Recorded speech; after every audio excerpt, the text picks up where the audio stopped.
Bismillahirrahmanirrahim. Assalamualaikum warahmatullahi wabarakatuh.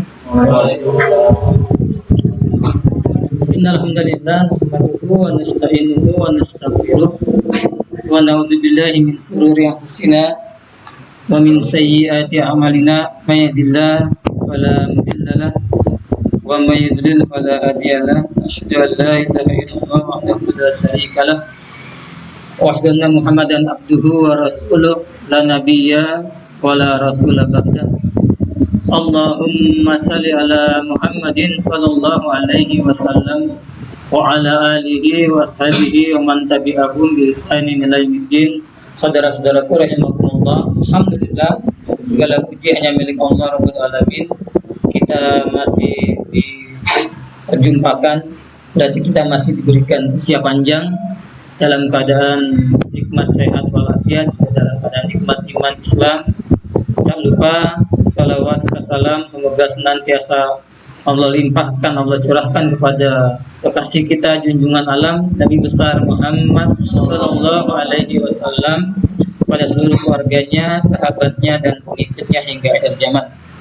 Mari kita buka bersama pertemuan pagi hari ini dengan membaca basmalah bersama-sama. Bismillahirrahmanirrahim. Mengingatkan seperti sebelumnya, peraturan supaya konsentrasi. Untuk sementara waktu HP dinonaktifkan, di silent, tidak dibunyikan, fokus ke depan.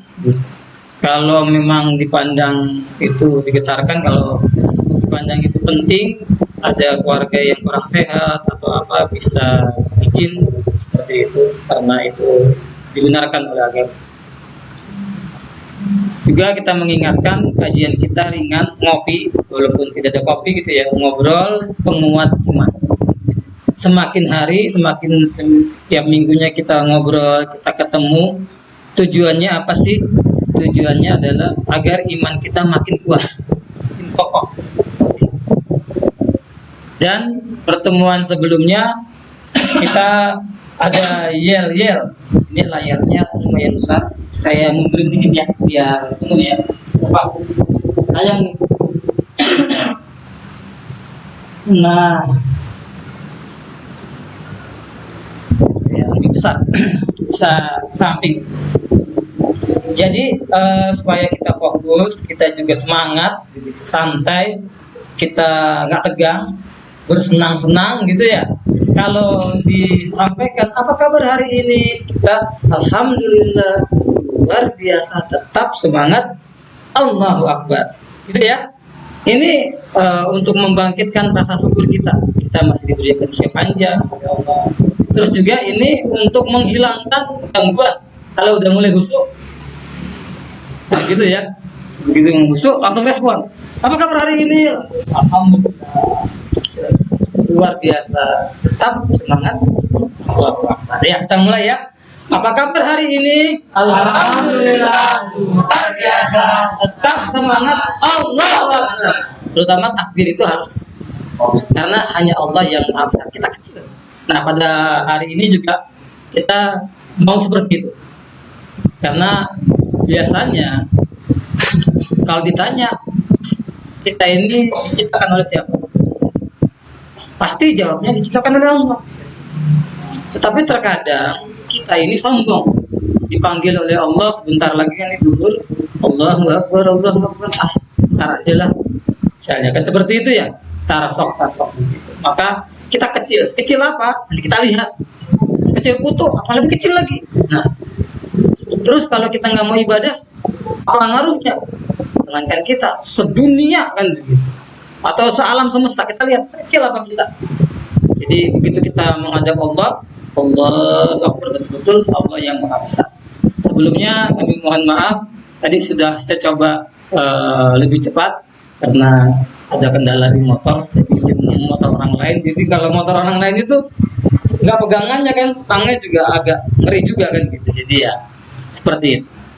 Jadi kita sepakati, insya Allah kita betul-betul mulai itu jam 8 gitu ya. Nah, karena tadi kendala, pokoknya kita hadir sebelum jam 8 kita mulai seperti itu ya. kita mengingatkan, kita yang hadir di sini harus kita luruskan niat kita, bukan karena yang lain. Awalnya suruh bos kita yang gantengin, yang soleh dan istrinya, tapi kita luruskan niat kita. Kita niat hanya karena segala sesuatu itu tergantung niatnya. Inna amalu biniyat, segala sesuatu tergantung niatnya. Niatnya kita mencari ridho tertinggi seperti itu supaya dapat pahala, tidak sia-sia.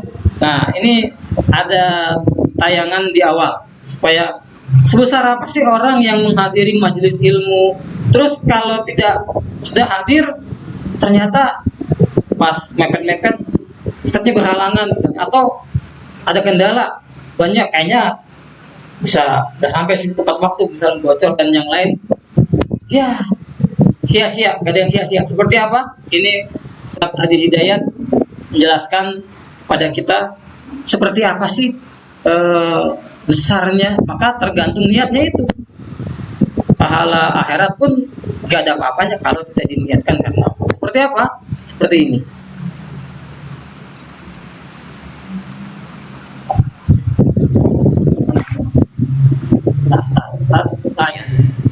Coba luruskan niatnya ketika akan belajar. Paling benar lillah, lakukan karena Allah. Kalau sudah dilakukan karena Allah, minimal antum gak akan kecewa. Coba antum yang datang sekarang ke sini, niatnya untuk belajar, apa hanya untuk melihat ustadznya? Kalau hanya untuk ketemu ustadz, lihat teman, apalagi nyari sarapan, rugi kalau nggak datang. Kenapa kalah ada buburnya? Masya Allah. Begitu selesai taklim, bubur nggak ada. Kok nggak ada bubur pak? Kebanyakan. Masya Allah. Kecewa antum. Ya. Kita ngapain datang sini? Ketika diluruskan niat kita karena Allah, maka selain pahala yang mengalir dengan baik, jikalaupun antum misal taklimnya nggak jadi, tapi karena niat sudah benar, langkah sudah dilakukan, maka semua turunan hadis tentang niat itu akan turun. Misal Ibnu Majah nomor hadis 223, man salaka tariqan yaltamisu fihi 'ilman sahhalallahu lahu tariqan ilal jannah. Siapa yang menyiapkan dirinya menempuh jalan untuk menggali pengetahuan sekalipun sedikit, setiap langkahnya dihitung oleh Allah untuk meringankan dia ke surga. Langkahnya. Tapi kapan langkah itu dihitung? Ketika niat untuk melangkah itu dilakukan karena Allah. Antum nggak akan rugi. Jadi begitu siap-siap berjalan misalnya, sudah jalan sampai ke tujuan, itu setiap langkahnya dihitung. Jadi pahala dan dihitung sebagai meringankan langkah ke surga. Apalagi kalau setiap melangkah itu di perjalanan diisi dengan zikir kepada Allah, bukan ngobrol. Istighfar, minta diampuni dosa, berdoa kepada Allah. Pernah ada yang melakukan itu. Bahkan hebatnya, dia sambil tobat karena pernah merasa banyak maksiat. Dia pernah bunuh 100 orang. Dia pernah banyak mabuk dalam kehidupan. Dia pernah banyak punya masalah dalam kehidupan. Terfikir untuk berubah, diberi petunjuk oleh syekh di sekitarannya. Pergi ke majlis ilmu yang di sana, belajar dengan syekh di sana. Begitu berangkat dia sesali hidupnya. Setiap tapaknya dia bertobat. Belum sampai ke tujuan, di pertengahan maut datang menjemputnya, meninggal pada saat itu. Tahu apa yang terjadi? Ketika dia bertobat dalam setiap langkahnya, tobatnya diterima oleh Allah, diampuni dosanya, dituliskan sebagai pahala, dakhalal jannah, masuk surga. Bahkan di situ turun ayat Al-Quran untuk mengisahkan isyaratnya kepada kita. Quran surah keempat, An-Nisa, ayat ke-100, paling kiri sebelah bawah. وَمَنْ يَخْرُجْ مِنْ بَيْتِهِ مُهَاجِرًا إِلَى اللَّهِ وَرَسُولِهِ ثُمَّ يُدْرِكُ الْمَوْتَ فَقَدْ وَقَعَ أَجْرُهُ عَلَى اللَّهِ. Siapa yang baru keluar rumah dengan niat mau berhijrah, lebih baik mendekat kepada Allah dan Rasulnya. Baru niat tuh, baru keluar rumah, tiba-tiba di jalan, thumma yudrikul maut, datang maut lebih cepat daripada apa yang ia duga. Faqad waqa'a ajruhu 'ala Allah, menggunakan fa dan qad. Fa itu harfu tartibin atfin wa tartibin bila hudud. Huruf ataf perangkai dua peristiwa yang mengurutkan peristiwanya dengan cepat tanpa jeda. Peristiwa pertama berangkat di tujuan, peristiwa kedua datang maut. Antara peristiwa pertama dengan kedua terjadi cepat. Begitu berangkat, maut datang. Tapi yang paling menarik, maut disandingkan dengan pemberian pahala pakai kod. Begitu maut datang, pahala langsung diberikan tanpa jeda. Dosa diampuni, pahala diberikan. Masuk surga. Pertanyaan saya, maaf, ini orang pernah bunuh 100 orang, maksiatnya banyak, masalahnya banyak, berangkat ke majelis ilmu, belum sampai ke tujuan, di pertengahan meninggal, bisa masuk surga. Antum sudah sampai kemari. Siapa yang pernah bunuh 100 orang? Satu orang aja, coba yang pernah bunuh satu orang angkat tangan. Ada polisi di sini, tolong Pak. Cetak kan. Antum nggak pernah bunuh orang. Mabuk juga tidak. Dan berita baik, sampai antum ke majelis ilmu, masa nggak bisa masuk surga? Jadi kalau antum nggak bisa masuk surga, coba dicek lagi. Barangkali ada sesuatu yang keliru tidak seperti orang tadi. Apa diantaranya? Itu hanya akan diberikan oleh Allah pada yang benar niat. Sayang, nikmat ini nggak diberikan pada setiap orang. Jangan dikira oleh antum sekalian, subuh-subuh hari Ahad bisa tergerak semua orang untuk taklim. Silahkan cek di gor tuh, banyak juga yang jalan-jalan pakai sepeda. Lihat, Allah berikan nikmat dengan kendaraan. Ada orang nggak punya kendaraan, kakinya dipakai untuk ke masjid. Antum sepeda dikasih, motor dikasih, mobil dikasih. Berapa di antara kendaraan itu yang bisa mengantarkan Anda ke surga? Pernah nggak dipakai ke masjid? Kalau sepeda dikasih, motor dikasih, mobil dikasih, belum juga cukup mengantarkan Anda ke masjid, Anda perlu apa lagi? Coba lihat teman-teman. Tolong perbaiki niat kita yang pertama, supaya benar kita melangkah, pahala diberikan. Jadi kalau antum sudah sampai ke tujuan, ustadznya pun nggak ada, antum nggak akan kecewa, karena pahala sudah dituliskan. Ini sudah berangkat niatnya salah, sampai masjid pasang status lagi. Ceklik, Masya Allah, sedang taklim pada Allah. Jelas ya? Ya, begitu ya. Jadi kita rugi sudah sampai majelis, tapi kalau niat kita nggak benar, siapa yang melangkah dalam rangka mencari ilmu, Allah mudahkan langkahnya ke surga. Kan begitu. Bahkan malaikat membentangkan sayapnya karena ridho. Bahkan ikan-ikan di laut itu memohon ampun untuk kita. Jadi betapa besarnya orang yang hadir di majelis ilmu. Dengan dia tahu majelis ilmu itu makin dekat dia jalannya ke surga. Jadi dia terhindar dari, oh ternyata ini nggak boleh ya, oh ini haram ya, oh ini kalau saya lakukan ini Allah murka ya, kan begitu. Tadinya nggak ngerti ilmunya, enak aja ngelakuin gitu. Ternyata salah ya, ternyata haram ya. Apakah dosa? Ya, sudah, tinggal ditobatin, jangan diulang. Yang awat sudah disensi gitu. Baik. Tadi kita betul-betul hari ini seperti tadi, kita akan mengecilkan diri kita. Kita akan memahami paling mendasar, yaitu proses keimanan kepada Allah. Jadi ini karena tadi dikatakan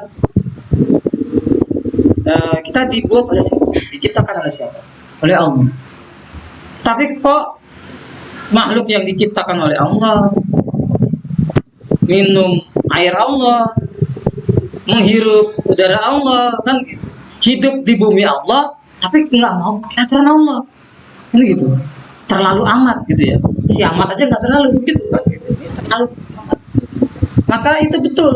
Itu akan membimbing kita, pengetahuan itu akan membimbing kita menjadi tingkah laku kita. Kalau kita mikirin, ini ilustrasi aja, patung aja mikir. Dari mana manusia, alam semesta dan seisinya ini berasal dari mana kehidupan ini? Karena kalau terpikir, kalau gitu-gitu, mikirin gitu-gitu amat kan gitu. Si amat aja nggak pusing-pusing amat kan gitu. Maka orang yang tidak mau mikir dari mana dia, maka dia begitu melakukan kemaksiatan, menentang aturan Allah. Karena dia nggak merasa begitu, nggak merasa bahwa diciptakan sih oleh Allah. Terus pergaulan aturan hidup, saya bodoh, gue ini kan gitu, nggak mau. Itu orang yang dipisahkan dengan aturan-aturan. Apalagi sekarang dikatakan jangan bawa agama. Misalnya teman kita sudah waktunya sholat, ayo sholat, jangan sholat, udah duluan aja. Bau surga nih, udah dulu. Gue nggak mau sholat, kamu Islam kan? Gue ini saudara gak biarin. Nah ini ada orang kayak gitu kan, kalau kita tahu, soalin dah duluan aja, jangan ngurusin orang lain, sosial kan, sok ngurusin. Nah itu orang yang ngaku KTP-nya, mungkin nanti KTP-nya masuk Islam ya, masuk surga ya gitu. Ada sindiran kan di sinetron itu, Islam KTP kan gitu, mungkin KTP-nya aja yang Islam, orangnya disuruh sholat nggak mau sholat, disuruh ngomong baik nggak mau ngomong baik, disuruh kata-kataannya yang baik, selalu kalau ngomong itu kalau nggak bahasa kebun binatang duluan gitu, otan, guguk kan gitu. Nauzubillah min zalik. Anak sekarang itu apa ya? Ngalir banget gitu loh. Kalau ngomong itu, "Hei otan, hei." Bukan itu namanya. Kita tahu ya. Saya nyotoin begitu. Maka kita harus tahu kita dari mana. Sebagaimana kita kalau mengetahui yang menciptakan kita tuh nggak harus kita melihat, oh ini yang bikin saya ya kan. Seperti kita lihat ini, punya siapa ya ini, kan gitu. Walaupun kita nggak ngelihat makhluknya, kalau kotoran sebesar ini, sekaliber ini, kita bisa menduga tadi ada binatang apa yang lewat sini dengan apa kotoran sebesar itu, sebesar piring. Oh, karena di sini wilayah pertanian, pasti ini kotoran sapi, kan gitu ya. Padahal kita nggak melihat sapinya. Atau kita lagi jalan-jalan, banyak skor hitam, kan gitu ya. Kotoran apa itu? Kotoran kambing. Padahal kita nggak ngelihat kambingnya, begitu. Kita yakin dengan sepenuhnya bahwa tadi ada kambing lewat sini, tadi ada sapi lewat sini. Jadi untuk memahami kita ini ada yang bikin, harus kita ngelihat gitu loh wujudnya. Kalau kita mikirin itu wujudnya gila. Maka Rasulullah mengatakan, pikirkan ciptaan Allah, jangan pikirin zat Allah. Allah itu kayak gini ya, Allah itu tinggi, itu makhluk. Allah itu terang. Jadi seperti itu. Seperti kalau ini ilustrasinya diambil dari hadis Rasulullah Shallallahu Alaihi Wasallam. Itu bertanya sama orang Badui, orang Arabi, bukan Arabi. Kalau Arabi itu orang Arab kota. Kalau Arabi itu orang Arab, dia itu pindah-pindah. Biasanya dia hidup berkelompok pakai tenda. Oh, misalnya bertani atau beternak. Tempat yang subur mana dia pindah ke sana. Dia di situ.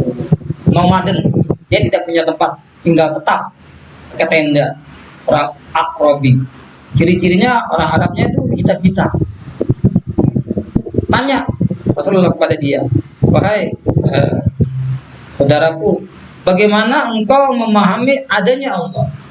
Karena orang Arabi itu nggak pernah sekolahan, nggak mungkin nanti ada teori yang lebih sekarang itu Big Bang terjadinya ledakan, nggak mungkin. Dia bilang, "Ini ya Rasul, saya lihat bar tai unta, pasti ada unta tadi yang buang kotoran. Jadi melihat kotoran pasti ada untanya. Melihat telapak kaki pasti tadi ada orang yang jalan di situ. Meskipun kita tidak lihat orangnya. Misalnya ini ilustrasi di pantai selatan. Misalnya, wah ini tapak kaki Roro Kidul. Nggak mungkin juga begitu gitu ya. Tadi ada orang lewat pantai. Sehingga ada telapak kakinya, bukan ada dengan sendirinya. Atau kita melihat perumahan apa ini? Ciomas, Villa Ciomas. Kita tidak mengatakan tadi ini lataran yang luas, nggak ada bangunan, tapi ada tumpukan kayu, semen, bata. Dalam waktu 1 jam tiba-tiba gitu, itu mereka itu menyusun dirinya sendiri. Semen mengaduk bata. Kalau ada yang cerita begitu, kita katakan apa? Ini yang bercerita orang gila, kan gitu kan ya? Pasti ada yang merakit, mau menyusun. Ada yang ngaduk semennya, ada yang masang kayu-kayunya. Atau masuk ruangan ini. Tadi 7:30 ini ruangan belum ada karpetnya. Tapi saya berdiri di depan pintu, tiba-tiba karpetnya menggelar dirinya sendiri. Lampunya nyalahin. Ada apanya ya? Percaya nggak? Percaya ya. Pasti ada yang karyawan yang menyiapkan tempat itu. Pasti ada yang pasang layar tancap. Layar tancap. Ya, seperti itu. Maka dari mana kita? Asal kita tuh dari mana sih? Awalnya begitu. Atau tiba-tiba celubak gitu ya. Keluar dari balik selimut seperti ini. Saya enggak. Atau ada yang bilang kita berasal dari otak. Ya, diledek lagi, oh bener-bener nih otaknya. Gitu. Karena ada orang teorinya keren katanya. Pernah kenal teori ini? Teori Darwin. Kita itu dari kera. Kera terus tiba-tiba berdiri, tiba-tiba dia bawa alat pertanian, dia bawa tombak untuk berburu, dia bawa alat untuk nanam padi, bahkan dia bawa alat untuk membangun gedung. Ini, sekarang di depan laptop. Katanya kita dari otan, katanya dari monyet. Ini orangnya. Ini Pak Darwin. Mungkin dia ya. Ini gitu. Kalau kita mah keturunan Nabi semua, Nabi Adam. Jangan main-main kita. Semua ini keturunan Nabi. Maka dari teori itu maka timbul pertanyaan. Semua bayi tumbuh menjadi dewasa. Nggak ada kan kita tiba-tiba jenggotan sudah meninggalkan dunia hitam, sudah mulai putih. Tiba-tiba besar enggak dari bayi dewasa. Kalau memang benar kita evolusi dari otan, dari monyet kan gitu. Kenapa monyet tidak semua jadi manusia? Kok bisa ada orang yang berteori bahwa dirinya itu asalnya dari monyet? Kalau betul kita dari monyet, kita jalan-jalan tuh ke Ragunan, kita lihat wow, gitu. Jadi kita masih kecil sampai dari anak-anak sampai punya anak sekarang, ya tetap sih otan juga, nggak berubah. Sampai monyet itu otan sampai ketawa nggak berhenti-berhenti. Kok ada pertanyaan seon itu gitu? Kok ada orang mengatakan bahwa dia itu dari saya katanya itu. Suruh diam nggak berhenti-berhenti. Kok bisa ada orang intelek kepikiran bahwa manusia itu asalnya dari monyet? Jangan ajak-ajak orang kalau dia menganggap dirinya asal dari monyet, ya sudah Pak Darwin itu jangan gitu ya. Kenapa seperti itu? Dan tahu kenapa Pak Darwin mengeluarkan teori evolusi? Kenapa? Ini adalah teori yang dibikin oleh orang kafir. Untuk apa? Untuk menolak adanya yang mencipta. Ini kita kenal dengan sekarang itu ateis, orang yang tidak bertuhan. Ini diambil oleh siapa? Oleh negara komunis. Orang negara yang tidak mengakui dirinya itu ada yang mencipta. Karena menurut dia adalah materi itu ajali, materi kekal, materi yang berevolusi, kan begitu. Maka biasanya saudara-saudara kita yang belum tersentuh akidahnya di Cina sana, kan begitu. Mereka menganut tradisi teori yang mengatakan reinkarnasi. Dari ini, kalau ada manusia amalnya baik, begitu, maka nanti dia dilahirkan bisa jadi naik derajatnya, naik jadi dewa. Kalau dia misalnya tadi manusia itu miskin, dia nanti meninggal, dia bisa jadi orang kaya, reinkarnasi, balik lagi katanya begitu. Tapi kalau tadi ada orang yang beramalnya bukan amal soleh tapi amal salah, jahat, suka mencuri, merampok, nanti dia dilahirkan bisa jadi tanah, bisa jadi pohon-pohonan, atau bisa jadi binatang yang paling jadi berevolusi gitu, muter aja. Jadi benda, jadi muter-muter. Apa itu? Maksudnya Tuhan tuh nggak ada. Kita evolusi saja. Laki-laki ketemu sama perempuan, kutuk, ketemu, nikah, jadi anak, lama-lama besar mati, bapaknya meninggal, nanti jadi apa kalau bapaknya banyak amal soleh? Jadi dewa, mungkin yang anaknya amal salah, terus anaknya juga begitu terus muter-muter gitu. Katanya begitu. Pernah lihat film Cina nggak? Saya dulu suka banget tuh sama film Cina, siang-siang maling seng gitu. Kalau ada yang meninggal, mereka bakar apa? Gak ada kertas. Bakar uang roh. Itu uang. Terus bakar uang-uangan dari emas, style. Tapi bukan emas, tapi dibuat seperti itu. Untuk apa? Untuk jajan di neraka. Gitu. Kalau ada yang masuk neraka, nanti bisa nyogok dewanya. Pas masih sisa, karena dikirimin, disogok. Berhenti dulu kamu, sudah dikirimin. Tapi yang miskin, sampai begitu. Karena mereka nggak percaya akhirat. Nanti tunggu, nanti dia dikirim lagi. Kan begitu ya? Sun Gokong ngacak-ngacak kerajaan langit. Ngacak-ngacak terus patung ini diikat sama ini. Ngacak-ngacak apa? Perjodohan. Manusia diikat sama babi. Katanya kerajaan langit diacak-acak oleh Sun Gokong. Sun Gokong lahir dari mana? Dia lahir dari batu. Coba begitu. Teori yang ngawur ini. Nah, maka seperti itu. Maka kita tidak mengatakan begitu. Kita tuh lahir dari ibu kita, seorang ibu. Maka ibu itu disebutkan oleh Rasulullah 3 kali. Ya Rasulullah, siapa yang harus aku hormati di dunia ini? Ummuka. Sahabat nanya lagi, sumaman, ummuka, sumaman, ummuka, sumaman abuka. Kan gitu. Siapa yang harus dihormati? Ibumu. Siapa lagi ya Rasul? Ibumu. Siapa lagi ya Rasul? Ibumu. Siapa lagi ya Rasul? Bapak. Kenapa ibu 3, bapak 1? Kalau bapak-bapak pengen ngerasakan pengorbanan ibu-ibu, harus merasakan itu. Ibu-ibu itu susahnya mengandung. Jadi kita itu coba bayangkan, kalau kita pengen merasakan beban ibu kita, Bu, tanya dulu, saya dilahirkan berapa kilo ya?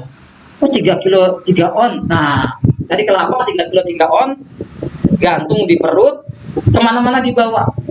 Jangan pernah ditaruh. Gak pernah ibu kita capek, aduh capek nih, titip dulu mau ke pasar. Tidur makin kata Allah dalam surat Luqman itu, wahnan ala wahni, keberatan tanpa keberatan. Mau miring susah, mau tengkurap kayak timbangan, kan berat ya, jadi susah banget. Kalau mau jatuh tuh rela tangannya, kepalanya asal jangan ini. Coba yang 3 kilo 3 on dibawa, mau ke kamar mandi dibawa, mau makan nggak pernah ditinggal. Beratnya. Jadi melahirkan, kalau kata Ustaz Somad itu, kalau mau merasakan beratnya itu telan mangga bulat-bulat dikeluarin bulat-bulat, bulat keluarnya jadi utuh. Oh ya Allah, bawahnya berat. Terus abis gitu melahirkannya, Masya Allah, melahirkannya taruhan nyawa. Siapa ibu yang meninggal dalam keadaan melahirkan itu syahid. Yang sudah menikah tahu, yang mendampingi istrinya. Saya punya anak 5, cuman anak cowok itu memang gaya banget semua, nggak mau ditungguin. Saya tinggal sedikit keluar, sedikit keluar. Padahal HP sudah saya kosongin, HP jadul dulu, Nokia gitu, pokoknya rekam, keluar. Tapi anak perempuan saya jaga betul-betul itu pengorbanan. Maka saya menilai ini suster ini bidan ini kok kurang ahli. Masa menilai bidan gitu? Karena sebelum melahirkan suruh miring. Kan kalau di film-film kalau lahirkan terentang gitu ya. Ternyata memang begitu supaya kontraksi. Miring dulu. Sudah kerasa dibalik. Begitu langsung blojot. Tuban dan yang lain darah. Sampai saya merinding. Maka kalau ingin merasakan murka Allah, kalau berani ngelawan orang tua, nggak usah nunggu akhirat. Di dunia dapat. Ada maling kundang anak durhaka ya, di batu ya. Udah melahirkan taruhan nyawa, disusui. Ibu muka. Bapak mah ya paling bener mandir di luar. Kalau suami itu ngerokok ya tegang, macam apa. Tapi di dalam taruhan nyawa. Maka kita, kata Rasulullah, al-jannatu tahta, surga itu di bawah telapak kaki. Jangan ngelawan. Kalau mau sukses, kalau masih punya ibu, minta doa ibu. Sukses dunia akhirat. Maka siapa yang menciptakan nenek moyang kita? Apakah seorang pelaut? Apa? Coba lihat, merah kuning hijau. Ada yang bule, ada yang hitam, ada yang kritik, ada yang pirang, ada yang belok, ada yang mancung, ada yang besek. Siapa yang bikin semua itu? Luar biasa. Maka semua itu bersuku-suku, berbangsa-bangsa, Allah panggil. Mereka ini otan apa manusia? Manusia ya, sepakat ya manusia. Maka Allah panggil. Seruannya kepada manusia. Suratul Baqarah ayat 21. Panggilannya, ya ayuhan nas, wahai manusia. Kalau manusia harusnya terpanggil apa tidak terpanggil? Terpanggil. Baik kafir maupun muslim, apalagi muslim. Apa kata Allah? Ya ayuhan nasu ubudu rabbakumul ladzi khalaqakum wal ladzina min qablikum la'allakum tattaqun. wahai manusia, yang tidak manusia tidak hai. Apa ya? Kalau nggak nurut dengan ayat Allah, berarti dengan panggilan ini kata Allah apa? Dia bukan manusia. Dia bukan ciptaanku yang disebut manusia. Kalau manusia terpanggil, apa kata Allah? Su'budu rabbakumul ladzi khalaqakum. Sembah Tuhanmu. Syaratnya apa? Yang menciptakan kamu. Jangan nyembah Tuhan yang tidak mencipta. Syarat Tuhan, dia bisa bikin dari tidak ada menjadi ada. Jadi nanti sebentar lagi nih, 25 Desember ada kelahiran Tuhan. Unik juga ya. Kapan kelahiran Tuhan itu? Nanti mendekati itu kita akan kasih oleh. Apakah sebelum waktu masih ada Nabi Isa atau Yesus itu dia mengaku dirinya Tuhan, atau setelah meninggal dan dilantik oleh seorang kaisar Romawi, Konstantin? Nah, nanti kita lihat kapan lahirnya Tuhan ini. Kenapa kok 25 Desember? Kenapa saudara-saudara kita Nasrani itu di pondok rumahnya ada cemara? Padahal Nabi Isa atau Yesus itu lahir di Bethlehem, kan gitu, Baitullah, kan gitu, atau Palestina. Ya, mengingatkan. Jadi supaya apa sih? Sembahlah Tuhan yang menciptakan kamu. Supaya apa tadi? Subudur rabbakumul ladzi khalaqakum alladzina min qablikum, dan orang-orang sebelum kamu. Orang-orang sebelum kita, bapak kita, kakek kita, buyut kita, terus semua itu sembah Tuhan yang menciptakan mereka.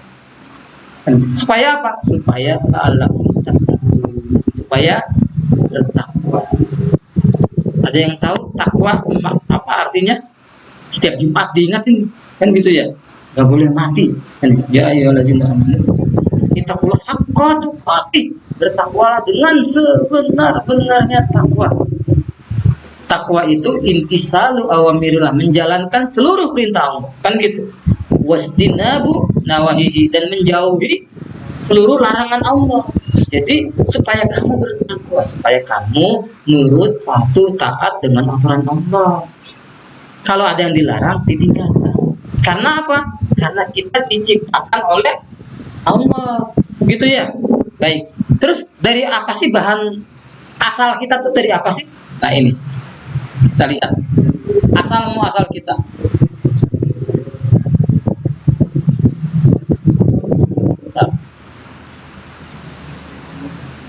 Inilah kita lihat seperti apa wujud manusia pada awalnya.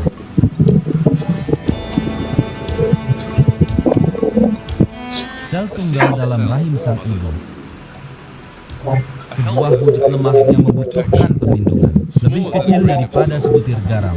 Anda juga pertama kalinya terdiri dari satu sel ini, sebagaimana setiap orang di seluruh dunia ini. Kemudian sel ini membelah. Ada 2 sel sekarang. Lalu mereka membelah dan menjadi 4. Kemudian 8, selanjutnya 16. Sel-sel itu terus membelah. Pertama kali segumpal daging muncul. Kemudian gumpalan daging ini menjadi bentuk tertentu. Ia membentuk lengan, kaki, mata. Ia tumbuh 100 miliar kali lebih besar daripada sel awal dan 6 miliar lebih berat.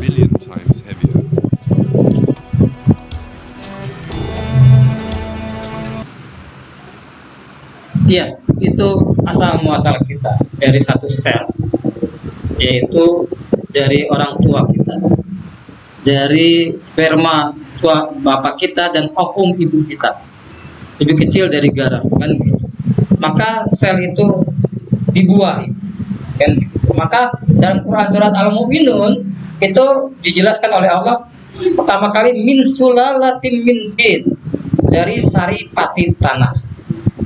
Kalau yang dari tanah hanya satu, di seluruh dunia hanya satu, Nabi Adam. Sedangkan Siti Hawa itu dari keinginan Nabi Adam, maka dari tulang rusuk yang kanan paling atas. Itu isyarat saja ya. Jadi perempuan katanya terbuat dari tulang rusuk laki-laki. Dalam Islam kan boleh ya, boleh poligami, bukan haram, boleh itu boleh, namanya boleh itu boleh dikerjakan, boleh tidak. Yang Allah bolehkan nggak boleh diharam. Masna, wasulasa, waruba, maksimal 4, kan begitu, boleh. Kalau ada yang mengatakan, kalau orang mengatakan boleh, terus ada yang bilang, wah ini dilarang, berarti dia mengharamkan, berarti dia memantaskan dirinya tandingan Allah. Itu dosa kecil atau dosa besar? Dosa besar. Maka setelah itu yang berikutnya adalah ini, min sulalatin mintin, dari saripati tanah. Kita makan, orang tua kita makan, ibu kita makan, saripatinya jadi sperma, jadi ovum, dibuahi. Berikutnya setelah dibuahi itu dikatakan nutfah. Nah itu jadi sperma, nutfah, terus jadi alaqah, segumpal darah. Alaqah mudghah, kan gitu, segumpal daging. Terus jadi segumpal daging yang dibungkus tulang, jadi makhluk yang lain. Itu proses penciptaan manusia.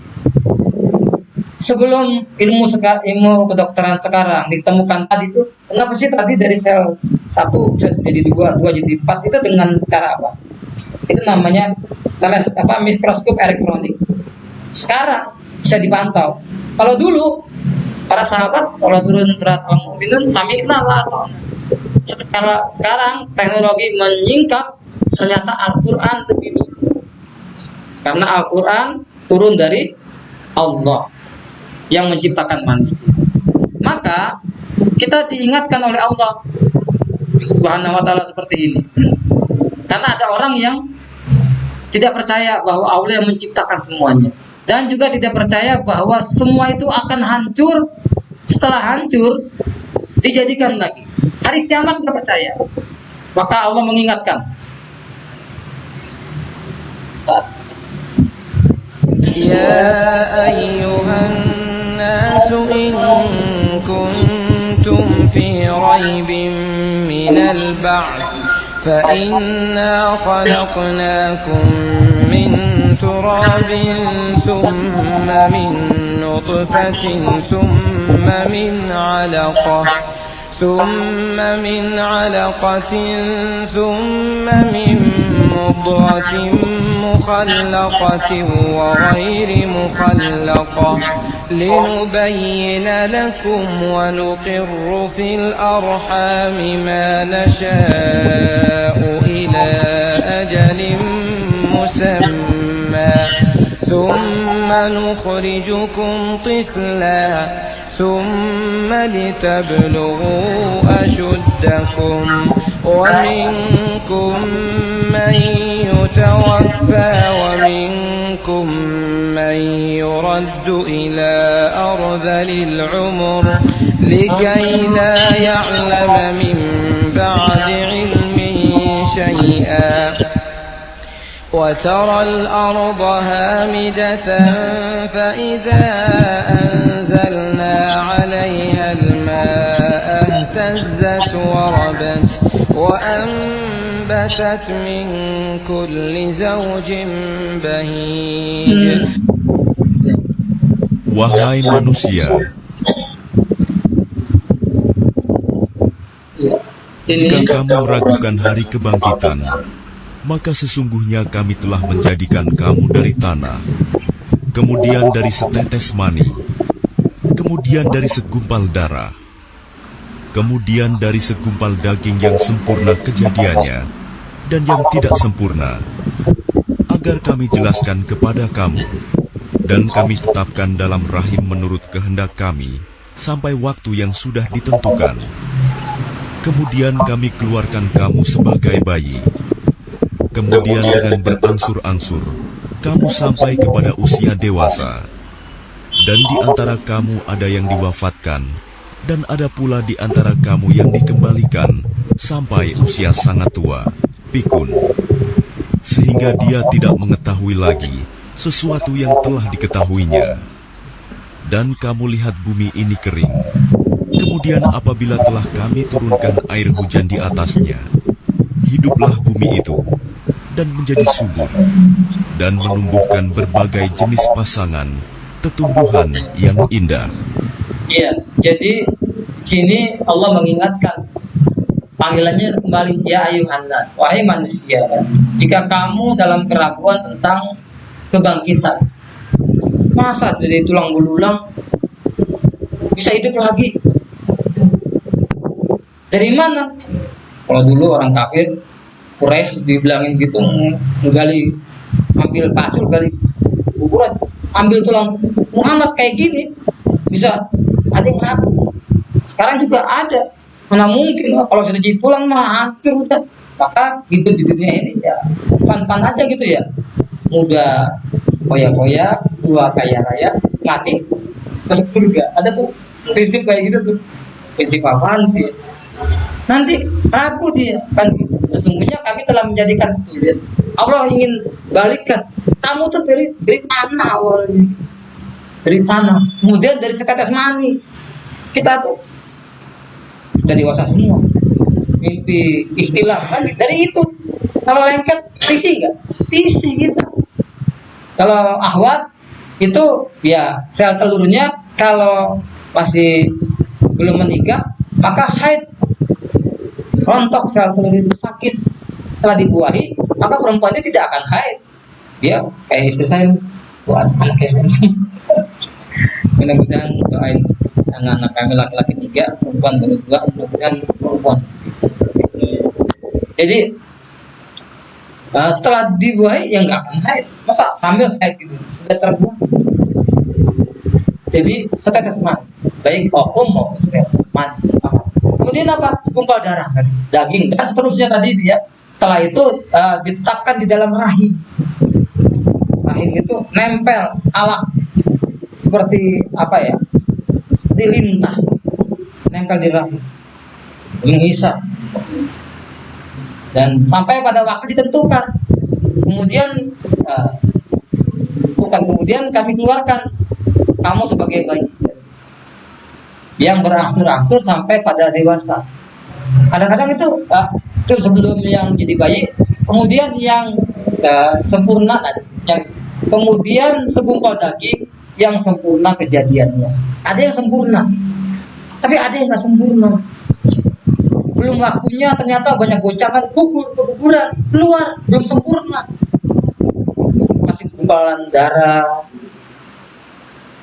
ada yang segumpal daging, karena rahimnya lemah.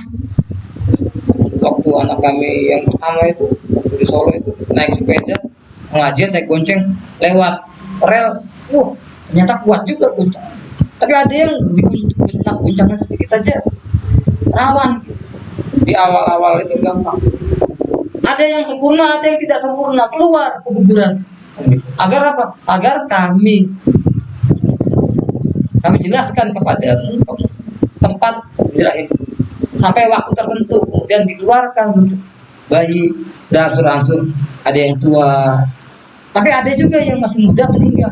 Banyak sekarang kan makin muda ya, atau sudah mulai meninggalkan dunia hitam, mulai ada banyak kembang jamunya kan. Sampai nanti sampai tua banget itu kembali, kata Allah dalam surat Yasin itu, dikembalikan bentuk semulanya sampai anak-anak lagi. Itu berat tuh, pahalanya besar. Lagi makan misalnya, tiba-tiba ibunya pipis, ketawa. Bukan ibunya mau buang hajat sembarangan, enggak, sudah kayak anak-anak lagi. Terus lagi makan, buang hajat, buang air besar. Itu pahalanya. Terus ini juga karena pikun, sampai dia tidak mengetahui apa yang sesudahnya. Maka seorang suami yang punya ibu terus dididik ke istrinya itu hati-hati, karena di dekat tempat kami, masjid kami itu ada yang sudah sepuh itu juga. Pas ditanyain sama dia, udah makan Pak? Mantu saya kurang ngajar, saya belum dikasih makan, padahal baru jadi kasih makan. Baru, saya juga nggak nyangkain mbaknya itu nggak ngurusin mbak, karena saya tahu orang itu. Teman kami pengurus masjid juga pernah masuk ke masjid pakai sendal, yang lain rame ribut, karena sesama pengurus kan ini udah pikun gitu, masuk pakai sendal. Jangan rame, urusan saya, nggak apa-apa. Ada yang rame, saya udah tua, kapan? Ketawa, saya lepasin. pulang nangis, rumah saya di mana ya? Saya anter, belok pas belok itu langsung tek ke rumahnya. Ini rumah saya. Iya, dia hebat. Dia infanteri, dia bawa apa? Tank. Nah ini yang di bawah tank ini siapa? Kan gitu. Jadi ya, saya tunjukin. Oh iya bener ya, ini saya. Harus sabar. Jangan, oh bapak malu-malu juga. Kita waktu kecil lagi makan ceprot, enggak, bapak kita bilang anak sama aja, enggak begitu kan, enggak diurusin, kita ingusan, bisa nggak bersihin ingus kita sendiri, ibu kita, karena kalau digini nggak keluar, saking sayangnya, sedot. Sekarang diamanahi orang tua yang sudah kayak bayi lagi, orang rewel, kadang-kadang bisa ngomel lagi. Oh ternyata kalau bilang pola takutlah omong sih sudah asal udah diurusin. Nah ini hati. Nah yang penting itu adalah semua yang penting teman-teman, kami kasih garis bawah itu. Dan kamu kan gitu, lihat bumi itu kering, karena tadi ada yang meragukan kebangkitan kan gitu. Bumi itu kering, gak ada apa-apanya, tiba-tiba turun air hujan, tiba-tiba tumbuh tanaman indah. Jadi kenapa kalian ragu dengan kuburan tulang belulang yang pernah kami bikin, menciptakan? Gampang bagi kami, kata Allah, menghidupkan, apalagi yang belum ada, dari belum ada bisa jadi ada, kan begitu. Seperti ini, coba lihat. Ini di Salalah Oman, padang pasir yang paling tandus, panasnya luar biasa, kering, tapi Allah ingin menunjukkan. Nah, proses. Sepertinya terdengar mustahil jika ada gurun pasir berubah menjadi hutan yang hijau. Namun tidak bagi gurun yang ada di kota Salalah Oman ini. Arsitek landscape Oman, Andrew Anderson, menyebut fenomena yang terjadi di kota Salalah merupakan salah satu keajaiban global. Kota ini dikenal sangat panas dan wilayahnya didominasi oleh gurun tandus dan kering. Namun anehnya, pada musim hujan yang berlangsung bulan Juli hingga September, gurun yang tadinya terdiri dari hamparan pasir berubah menjadi hutan yang begitu lebat dan hijau. Fenomena unik dan langka di kota Salalah ini disebut Salalah Kharif atau Salalah Monsoon. Fenomena ini hanya terjadi selama 3 bulan dalam setahun. Pada saat itu, temperatur udara di Salalah bisa turun hingga puluhan derajat, dari suhu rata-rata 50 derajat Celcius menjadi sekitar 20 derajat Celcius saja. Akibatnya, beragam tanaman tumbuh subur di kawasan yang tadinya berupa padang pasir yang panas.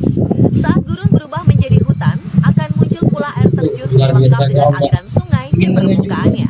Sungguh menakjubkan. Masih nggak percaya? Aku bisa menghidupkan, kan gitu. Kalian dari tulang belulang, kan gitu. Ah itu mungkin di Arab, tanah yang penuh berkah. Sekarang bukan di Arab. Di Atacama, Chili. Ini di Chili.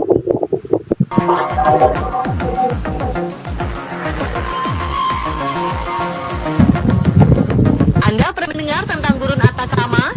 Gurun Atacama di Chili disebut sebagai salah satu tempat paling kering di dunia.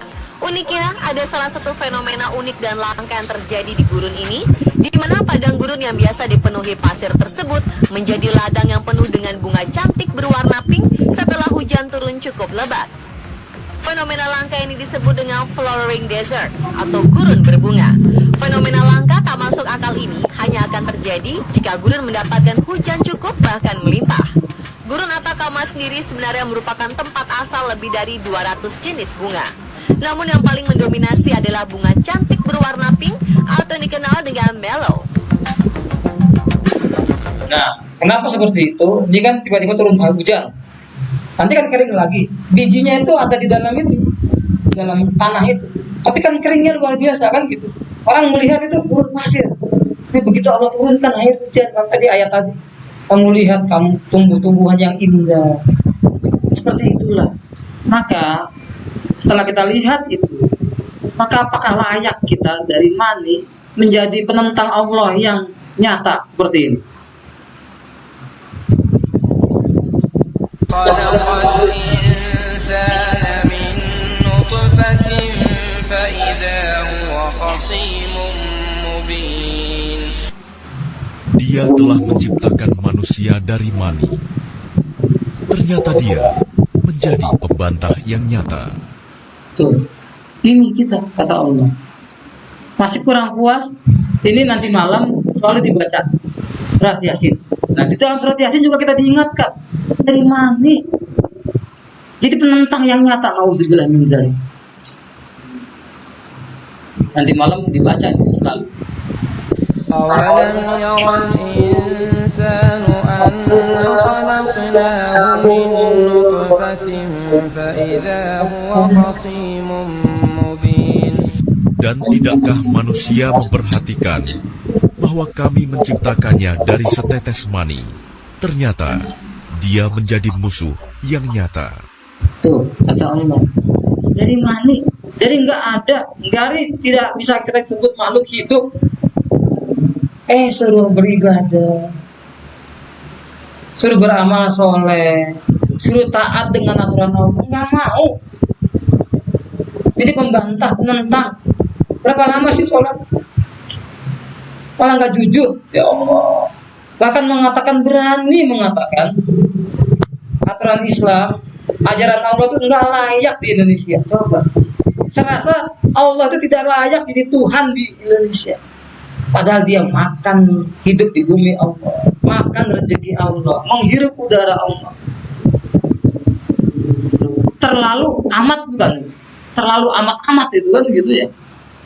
Maka Allah yang menciptakan alam semesta semua. Nah ini teleskop yang diciptakan oleh orang Barat. Kalau kita punya teleskop bintang di Bandung, Busta, nongkrong, nggak bisa terbang. Ini teleskop orang gitu mungkin kafir bisa terbang, dan keterbangannya nggak main-main. 10 pangkat 24. Kalau ada angka 10 ada 0 di belakangnya 24, berarti 0-nya itu di belakang itu 24. Begitu. Itu saja secanggih ini alam jagat raya Allah itu masih luas. Ini sudah nggak mampu. Nanti kita terbang bareng-bareng pakai ini. Kita lihat ya betapa kita kecil. Kalau nggak mau ibadah, nggak ada apa-apanya.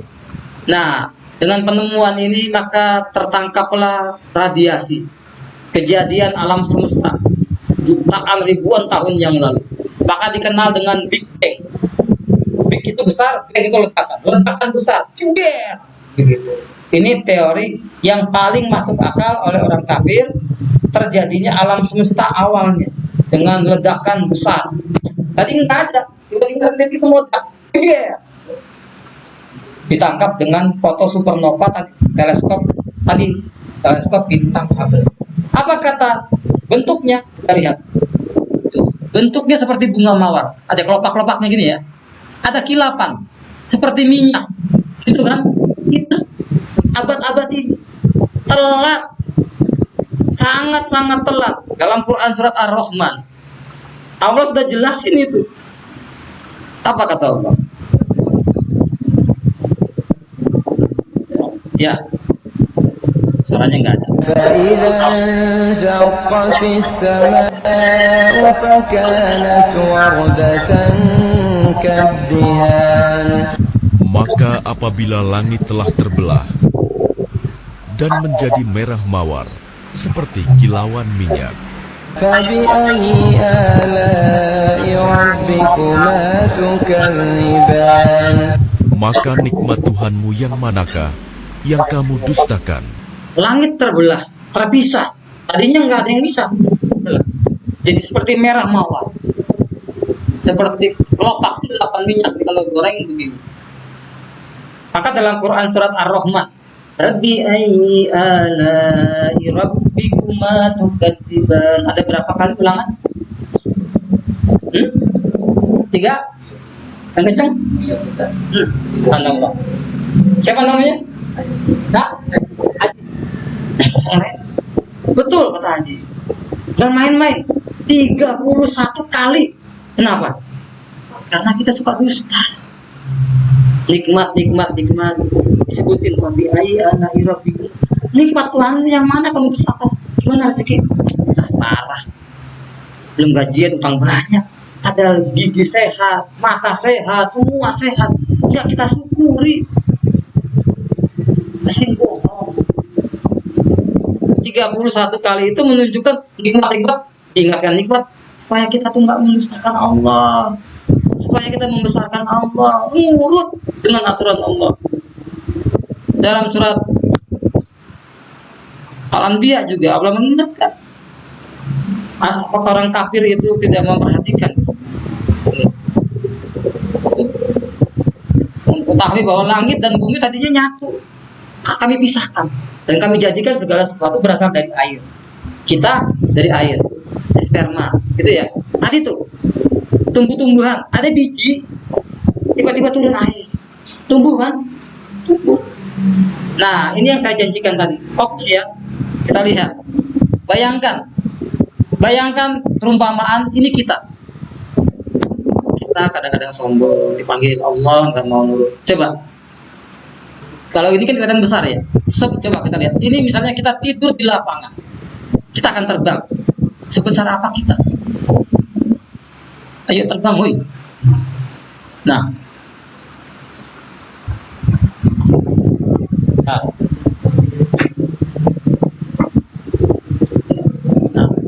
ya jalan dulu. Nah, kita tidur ya. Coba kita lihat, ini kita. Fokus ke kita. Ini kita.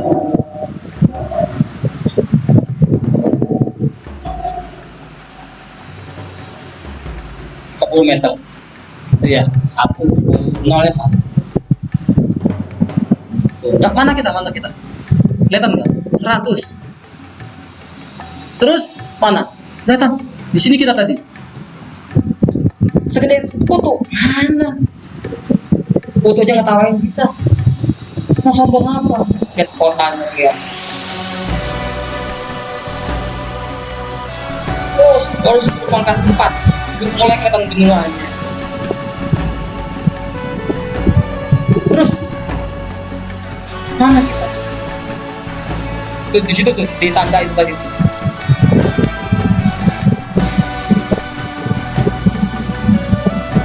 Mulai kelihatan buminya. Pangkat 7. Setiap planet punya orbit. Nanti kelihatan orbitnya, lintasannya. Itu bumi ya, itu bumi. Itu kita. Nah, ini orbitnya. Bumi mana? Kita mana?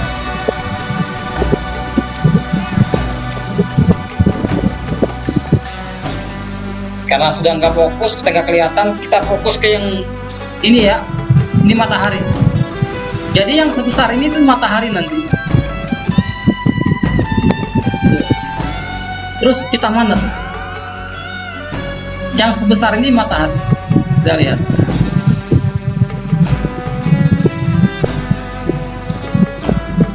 Ternyata planet yang sebesar matahari itu banyak.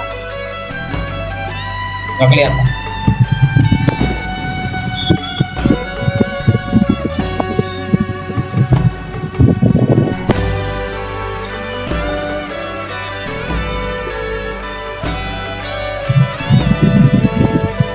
Kalau kita dipanggil Allah semua ibadah, sholat, gak sholat, gak ngaruh. Gak rugi Allah yang nyungsep kita.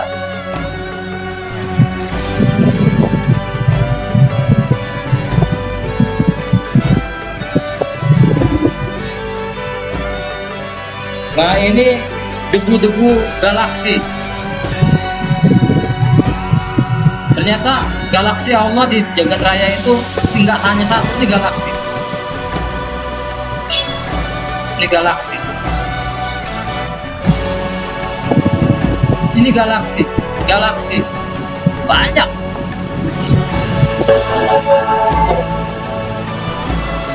Tuh.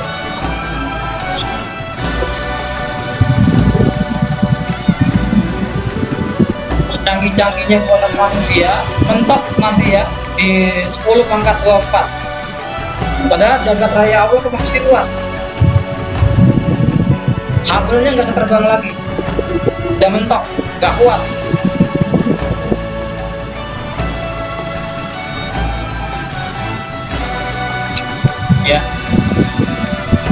Karena udah nggak kuat, kita balik ke tubuh kita dengan cepat ya, balik.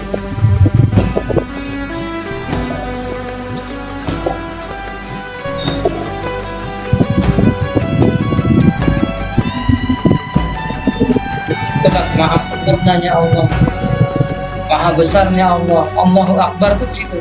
Kita nggak ada apa-apanya. Nah, boleh masuk ke bumi. Nah, lapangannya kelihatan. Nah, ini kita. Kalau kita terbang dengan teleskop bintang Hubble, sekarang kita masuk ke dalam badan kita dengan mikroskop elektronik lewat pori-pori ya.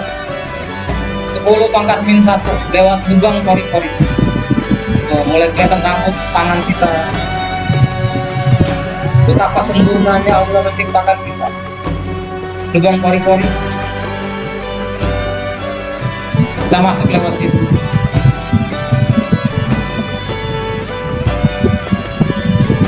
Ini sel-sel tubuh kita.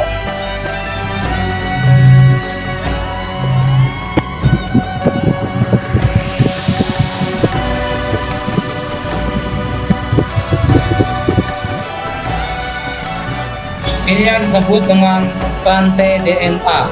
Ini data-data kita disimpan sini.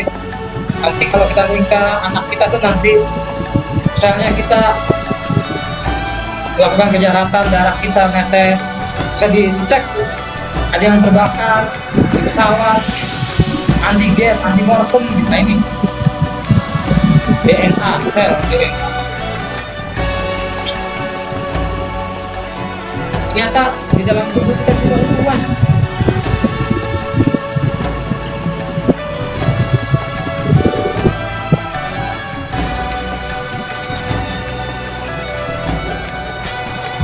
Sampai inti sel, sampai nggak kebaca ya.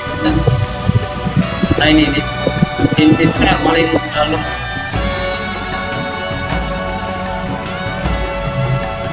Muter tawaf.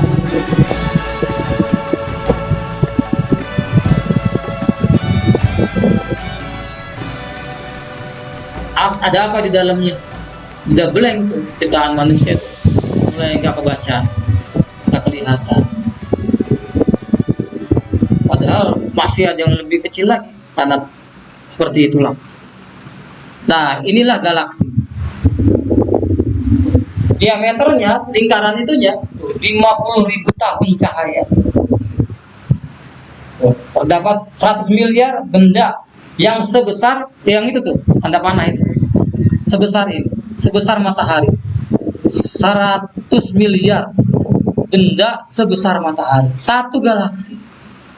Kecepatan cahaya itu 300.000 kilometer per detik. Dan menit detik satu gitu. Kecepatan cahaya. Itu 50.000 tahun kecepatan cahaya. 1 jam, 1 menit berapa detik? 60 kan? Coba itu detik, 1 detik itu gitu. Kali 60 kali 50 ya, Masya Allah. Nah ini kita tinggal di bumi, terutama tinggal di Jawa Barat, terutama tinggal di Villa Ciomas, lagi duduk di tempat produksi. Coba ini di Jawa Barat, di mana ya? Di situ tuh. Sebelah mana? Sekecil apa kita? Kok nggak mau sholat, nggak mau nurut, nggak mau pakai aturan Allah? Nyungsep. Berarti bumi lebih besar dari Venus. Ini waktu saya kecil, planet ini masih disebut. Sekarang ternyata dieliminasi. Nggak ada Pluto itu, nggak masuk ternyata. Pelajaran anak saya yang SD, kok mulai dari Mars, Pluto kemana? Pluto nggak dianggap planet, sekarang udah hilang. Oleh dulu planet terkecil Pluto itu, sekarang Mars planet terkecil. Berarti bumi lebih besar dari Venus, dari Mars. Berarti yang paling besar bumi ya? Oh, nanti dulu. Bumi itu ini, sama Neptunus nggak ada apa-apanya, sama Uranus, sama Jupiter. Terus kita mana? Yang lagi duduk ini mana? Berarti yang paling besar Jupiter ya. Nanti dulu. Yang paling besar itu matahari. Ini bumi. Ini bumi nih. Ini Jupiter. Terus kita mana? Segede kutu. Segede kuman. Kuman aja ketawain kita. Oh, berarti yang paling besar matahari. Nanti dulu.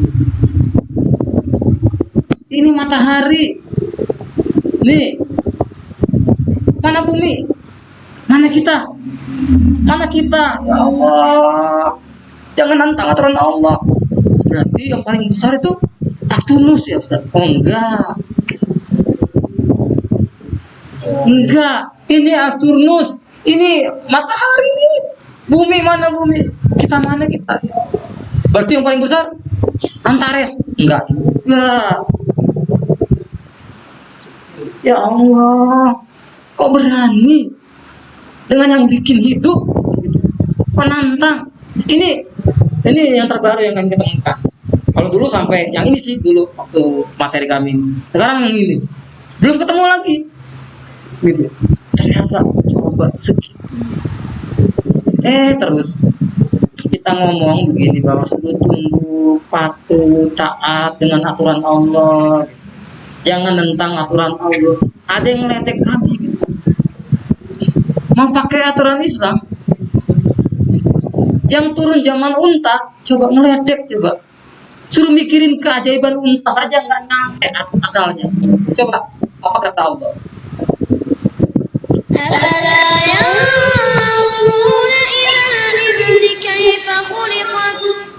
Maka tidakkah mereka memerhatikan unta bagaimana diciptakan?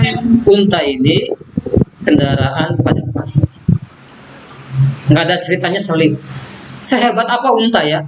Kalau ada orang yang ngeledek, kalau suruh kembali kepada aturan Allah, kembali kepada zaman nggak maju, kembali ke zaman unta. Suruh mikir, nandingi kalau kehebatan unta saja.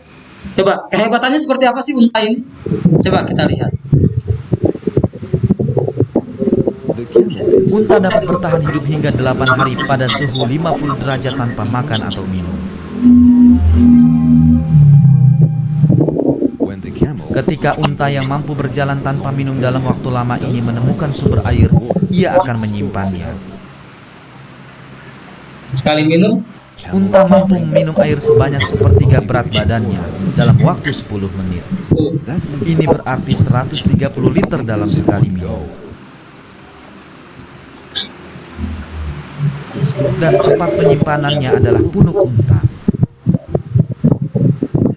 ini Sekitar 40 kg lemak tersimpan di sini. Hal ini menjadikan unta mampu berjalan berhari-hari di gurun pasir tanpa makan apapun.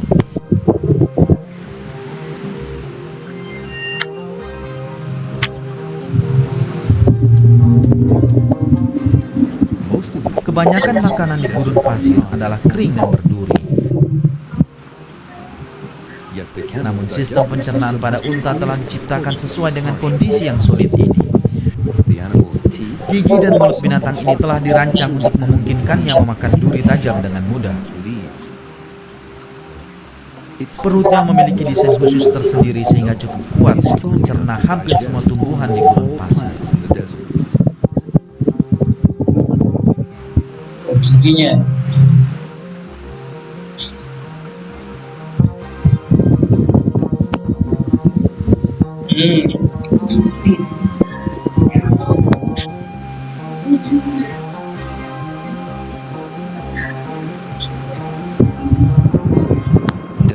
Angin gurun muncul tiba-tiba. Biasanya ini pertanda kedatangan badai pasir.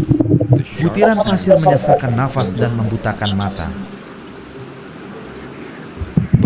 Tapi Allah telah menciptakan sistem perlindungan khusus pada unta sehingga ia mampu bertahan terhadap kondisi sulit ini. Kalau mau jalan yang naikin yang kuat. Kelopak mata unta Lihat matanya. melindungi matanya dari debu dan butiran pasir. Ada sekaput. Namun, kelopak mata ini juga transparan, sehingga onta tetap dapat melihat meskipun dengan mata tertutup.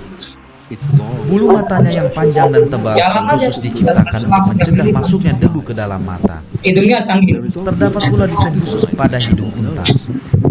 Ketika badai pasir menerpa, ia menutup hidungnya dengan penutup khusus. Tapi bisa napas. Nah, ini yang paling hebat.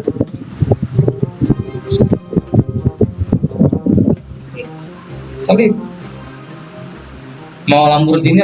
Salah satu bahaya terbesar bagi kendaraan yang berjalan di gurun pasir adalah terperosok di dalam pasir.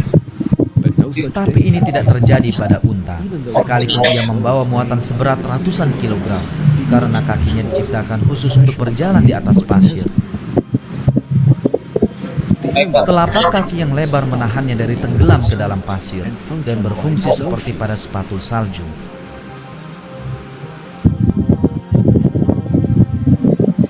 Kaki yang panjang menjauhkan tubuhnya dari permukaan pasir yang panas membakar di bawahnya.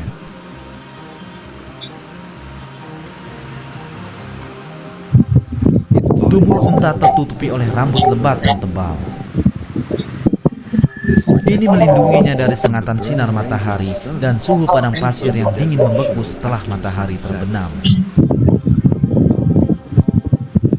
Beberapa bagian tubuhnya tertutupi sejumlah lapisan kulit pelindung yang tebal. Lapisan-lapisan tebal ini ditempatkan di bagian-bagian tertentu yang bersentuhan dengan permukaan tanah saat ia duduk di pasir yang amat panas. Ini mencegah kulit unta agar tidak terbakar. Lapisan tebal kulit ini tidaklah tumbuh dan terbentuk perlahan-lahan. Tapi unta memang terlahir demikian. Desain khusus ini memperlihatkan kesempurnaan penciptaan unta. Marilah kita renungkan semua ciri unta yang telah kita saksikan.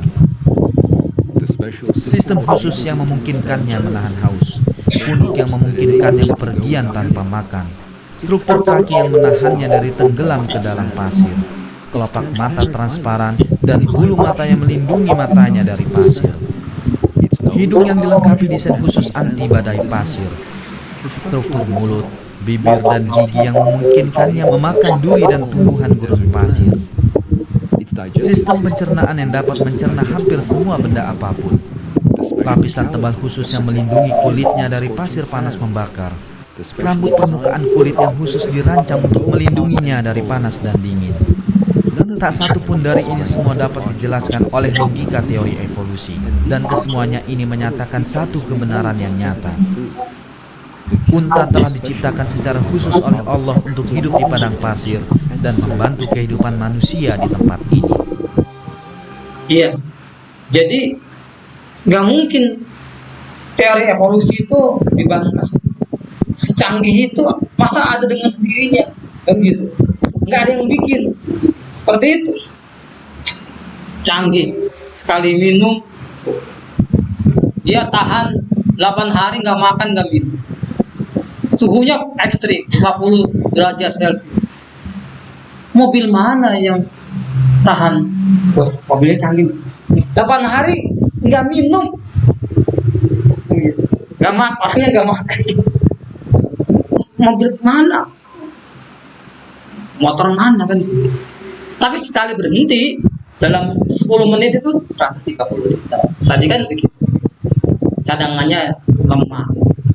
Ya seperti itu indahnya, semua itu indah. Nggak akan selip. Mobil secanggih apapun di padang pasir selip. Lagi nggak selip. Jadi begitulah indahnya, sempurnanya Allah menciptakan. Maka ditegur, diingatin. Apa enggak kamu perhatikan unta itu bagaimana diciptakan? Hai, Abdul Quraisy gitu. Maksudnya gitu. Nah sekarang ada yang nyindir. Kalau pakai aturan Allah kembali ke zaman unta. Sekarang bukan zaman udah roti, bukan zaman unta. Apalagi ayat berikutnya kita diajak merenung oleh Allah.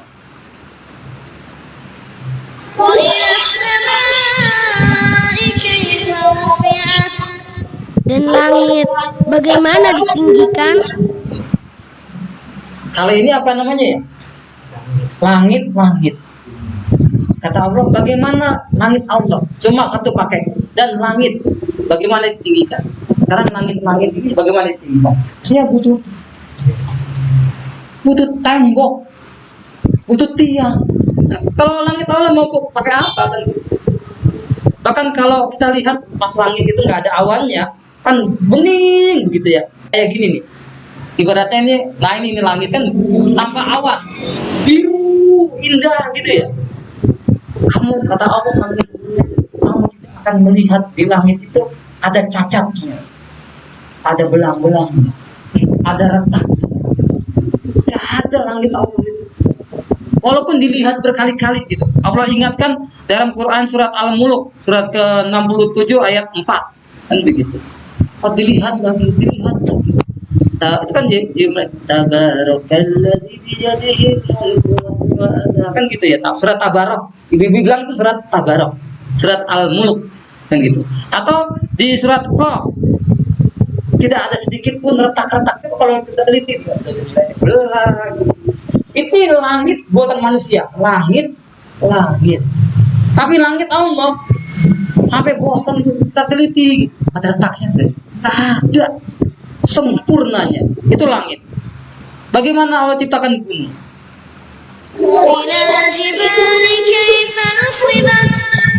Dan gunung-gunung bagaimana ditegakkan? Bagaimana ditegakkan? Batu. Jibal itu fungsinya pasak. Ibarat papan nih, fungsinya paku untuk merekat. Maaf. Paku, kalau kita lihat atasnya itu lebih panjang apa lebih pendek? Kalau kita paku, kepalanya pendek, dalamnya lebih panjang. Gunung tertinggi, setinggi apa? Dalamnya lebih tinggi. Fungsinya itu pasak, supaya bumi itu tidak bergetar, supaya tidak ada gempa di situ. Kalau gunungnya sudah mulai dihilangkan, dibangun, jangan salah. Lempengan itu bergetar, ngeri kan? Dan bumi dilihat. Dan bumi bagaimana dihamparkan?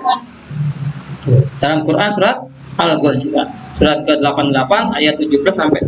Bumi, kita tahu bumi bulat apa datar? Bulat. Kita tuh kalau tadi di Indonesia sebelah sini ya, kita jalannya begini enggak? Bagaimana bumi yang bulat ini seperti Allah hamparkan kayak karpet ini kita jalan. Yang di Eskimo di kutub utara enggak begini dia jalannya. Yang di sini seperti dihamparkan. Pikir siapa yang bikin itu semua? Kok enggak mau nunduk, enggak mau taat? Demikianlah Tuhanmu menciptakan segala sesuatu. Dia segala sesuatu dan tidak Tuhan selain Dia. Bagaimana kita dipalingkan? Nggak mau ibadah, nggak mau taat, nggak mau tunduk patuh. Ini Quran surat apa ya? Surat Al-Ikhlas.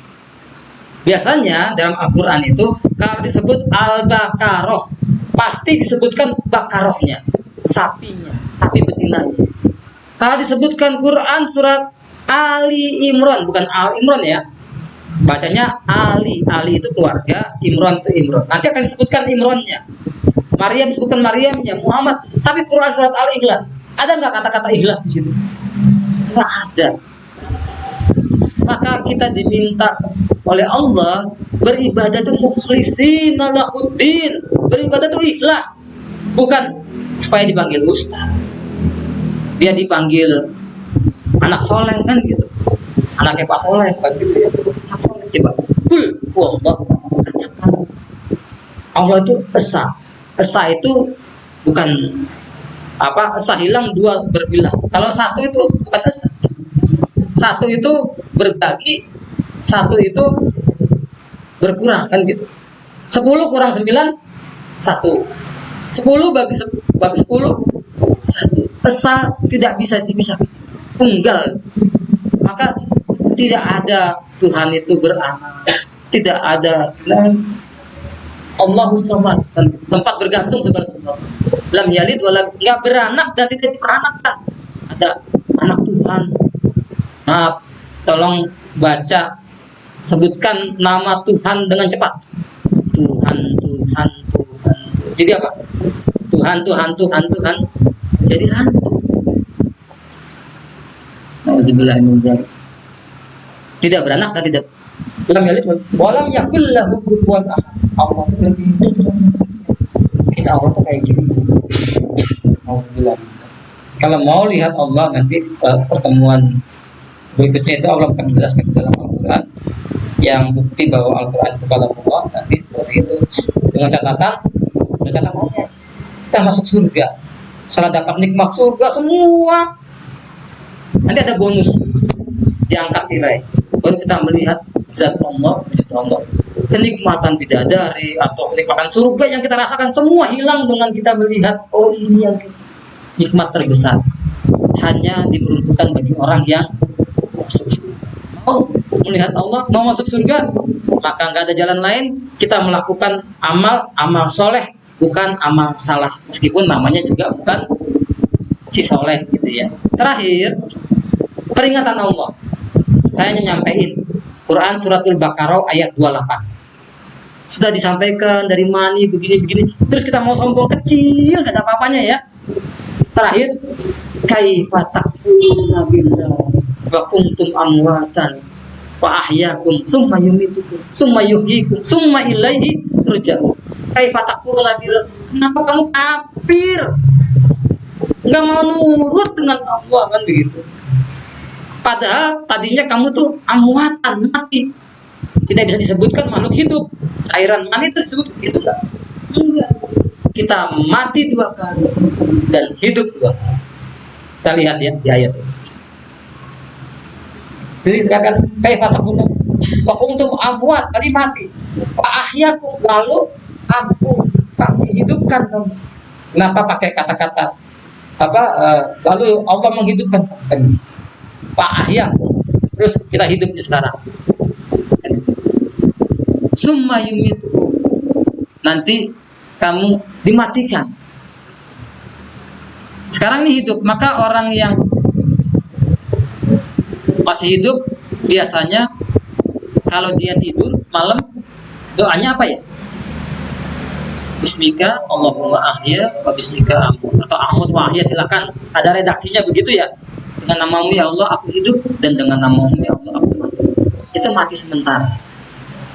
Terus ternyata pagi-pagi kita masih hidup kan gitu.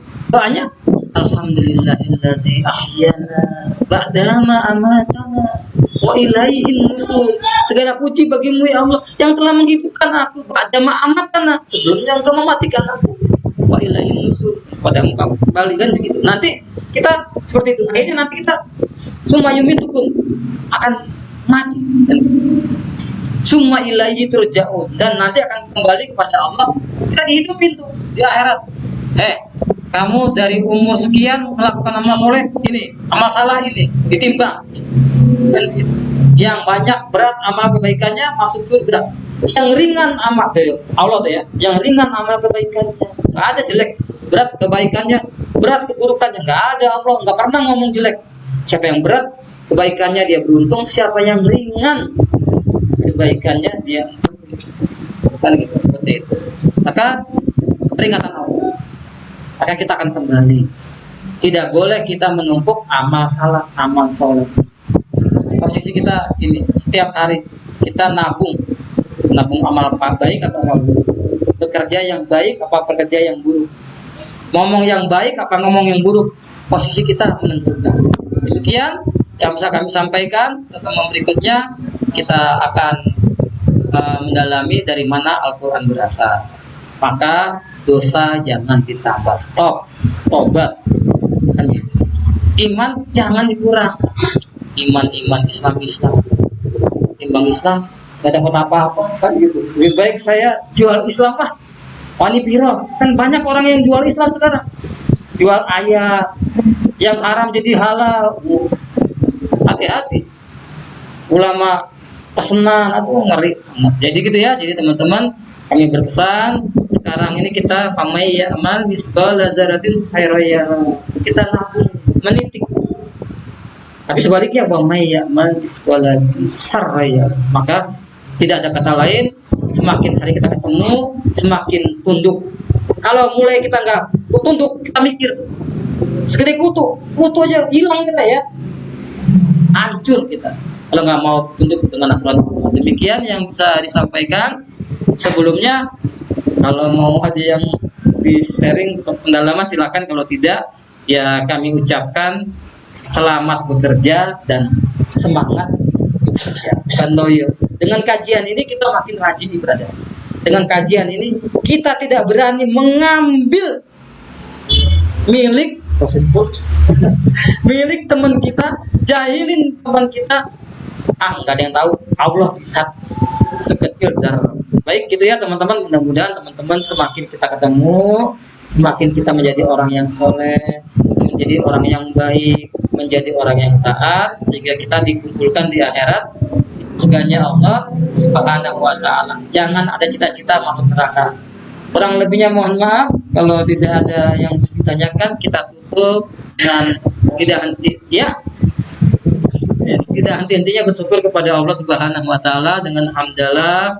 Namanya manusia nggak ada ceritanya, tidak ada yang punya dosa.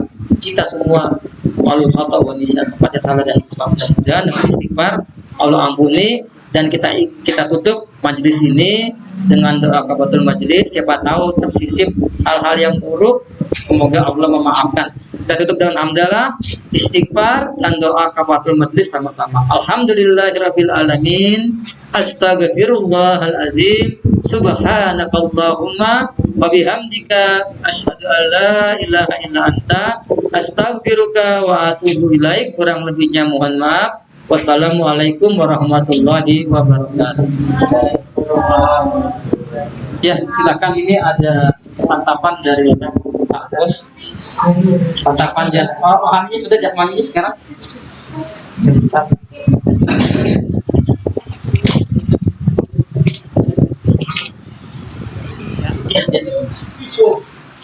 kasih. Thank